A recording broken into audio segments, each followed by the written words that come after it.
नमस्कार दोस्तों, आज का अपना अध्ययन बिंदु है दक्षिणी पूर्वी एशिया संधि संगठन SEATO, south east Asian treaty organisation. जैसा कि हम पिछले कुछ दिनों से क्षेत्रीय संगठनों का अध्ययन कर रहे हैं और उसी कड़ी में हमने अध्ययन किया नाटो है, वार्सा पैक्ट है, सेंटो है, इन सब का अध्ययन किया। और ये सब जो क्षेत्रीय संगठन है ये सारे क्षेत्रीय संगठन सैन्य संगठन है। और सैन्य संगठनों का स्थापना जो थी वो हुई थी शीत युद्ध की प्रारंभिक अवस्था में। शीत युद्ध के दौरान विश्व दो महाशक्तियों के दो गुटों में बंटा हुआ था। एक था अमेरिका समर्थित गुट और दूसरा था सोवियत संघ समर्थित गुट, और दोनों ही गुटों में वर्चस्व की स्थापना हेतु इस प्रकार के संगठनों की स्थापना की थी। तो इसी कड़ी के अंतर्गत आज अपन अध्ययन करेंगे सीटो, दक्षिणी पूर्वी एशिया संधि संगठन, south east Asian treaty organisation. तो साउथ ईस्ट ट्रीटी ऑर्गेनाइजेशन, जैसा कि अपने को पता है कि इसका जो गठन था वो गठन साम्यवादी की जो विस्तारवादी नीति थी साम्यवाद की, उसे पूर्वी एशिया से रक्षा करनी थी। पूर्वी एशिया को साम्यवादियों की जो विस्तार नीति थी उससे बचाना था। इसके गठन का मुख्य उद्देश्य यही था। और इसकी जो स्थापना हुई थी वो 8 सितंबर 1954 को हुई थी। लेकिन ये जो संधि थी वो फरवरी 1955 से प्रभावी हुई थी। ये जो संधि थी वो मनीला में की गई, इस कारण से इस संधि को मनीला पैक्ट भी कहा जाता है। संधि को मनीला पैक्ट भी कहा जाता है, यानी सीटो को मनीला पैक्ट भी कहा जाता है। इसका जो मुख्यालय है वो मुख्यालय बैंकॉक थाईलैंड में स्थित है। इसके सदस्य देशों की बात करें तो इसके कुल सदस्य देशों की संख्या 8 थी। कुल सदस्य जो देश थे वो 8 इस प्रकार थे: ब्रिटेन था, फ्रांस था, ऑस्ट्रेलिया था, अमेरिका था और पाकिस्तान था, फिलीपींस था, न्यूजीलैंड था, और इसमें जो अंतिम जो देश था वो था थाईलैंड। तो ये जो देश थे ये 8 देश इसके सदस्य देश थे। इन 8 सदस्य देशों द्वारा इसका गठन किया गया था। अमेरिका समर्थित ये संगठन था, अमेरिका इसका सदस्य था। 1967 में जो फ्रांस इसका सदस्य देश था वह फ्रांस इसकी सैनिक गतिविधियों से अलग हो गया। 1967 में फ्रांस इसकी सैनिक गतिविधियों से क्या हो गया? अलग हो गया। और 1974 में जो फ्रांस था उसने इसे अंशदान देना भी बंद कर दिया। इस प्रकार फ्रांस पूर्ण रूप से 1974 में इस संगठन से अलग हो गया। 1968 में पाकिस्तान भी इस संगठन से अलग हो गया। जैसा कि उद्देश्यों की बात करते हैं तो शुरुआत में हमने उद्देश्यों की बात की थी कि इसका मुख्य उद्देश्य था कि पूर्वी एशिया में साम्यवाद के प्रसार को रोकना।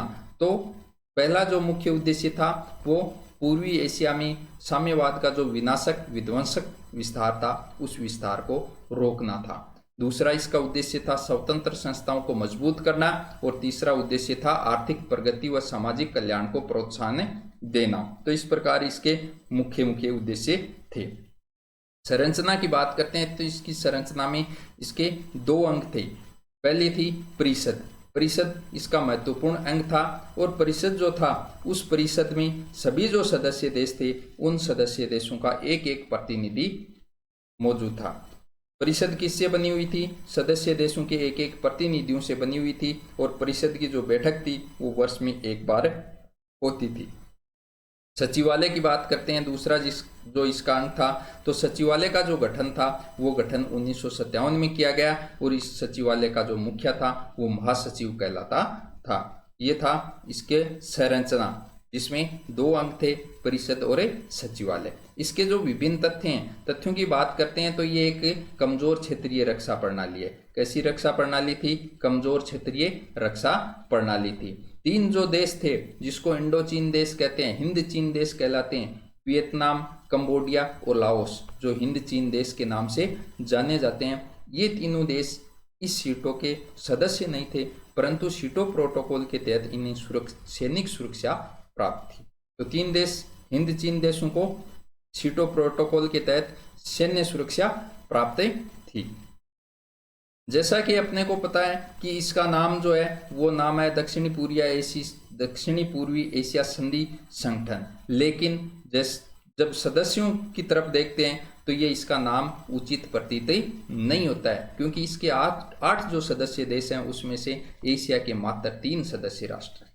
एशिया से कितने हैं? मात्र 3 सदस्य राष्ट्र हैं, बाकी जो 5 राष्ट्र हैं वो पश्चिम से है। इस कारण से इसका जो संगठन का नाम है दक्षिणी पूर्वी एशिया संधि संगठन, ये उचित प्रतीत नहीं होता है। दो जो महत्वपूर्ण भारतीय चिंतक जो थे, भारतीय राजनीतिज्ञ जिन्हें कहते हैं या भारतीय महान व्यक्ति जिन्हें कहा जाता है, उन व्यक्तियों ने इस जो संगठन के बारे में कहा था, जवाहरलाल नेहरू ने इसे मुनरो सिद्धांत बताया था। कहा कि ये एक प्रकार का मुनरो सिद्धांत है जो कि दक्षिणी पूर्वी एशिया के देशों पर जबरदस्ती थोप दिया गया है।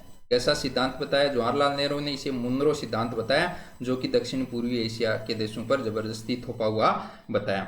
वी.के. कृष्ण मेनन ने कहा कि ये एक सुरक्षा का क्षेत्रीय संगठन नहीं है, बल्कि विदेशी लोगों का संगठन है। कैसा संगठन बताया? कि क्षेत्रीय संगठन सुरक्षा का क्षेत्रीय संगठन न होकर विदेशी लोगों का संगठन है।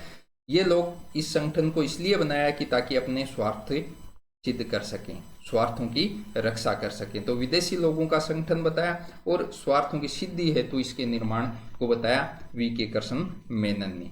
जैसा कि कमजोर सैन्य संगठन था, इस कारण से इसको समाप्त कर दिया गया। तो इसकी जो समाप्ति थी वो 30 जून 1977 को हुई थी। सीटों को भंग कर दिया गया था 30 जून 1977 को। तो ये था सीटों जिसका अपन ने अध्ययन किया। क्षेत्रीय संगठन था, सैन्य संगठन था, कमजोर सैन्य संगठन था, अमेरिकी समर्थित सैन्य संगठन था। पूर्वी एशिया में साम्यवाद के प्रसार को रोकने हेतु इस संगठन का निर्माण किया गया था। पंडित जवाहरलाल नेहरू ने इसे एक प्रकार का मुनरो सिद्धांत ही बताया, जो कि एशिया पर जबरदस्ती थोपा हुआ था। वी.के. कृष्ण मेनन ने कहा कि ये पश्चिमी देशों का एक संगठन है जो कि अपने स्वार्थों के लिए इसका निर्माण हुआ है, न कि ये किसी कोई रक्षा प्रणाली है। तो इस प्रकार आज हमने सीटों का अध्ययन किया। सीटों के अध्ययन में फिलहाल इतना ही। धन्यवाद। जय हिंद। देखते रहिए अपना जो चैनल है पॉलिटिकल हब फॉर यू। धन्यवाद।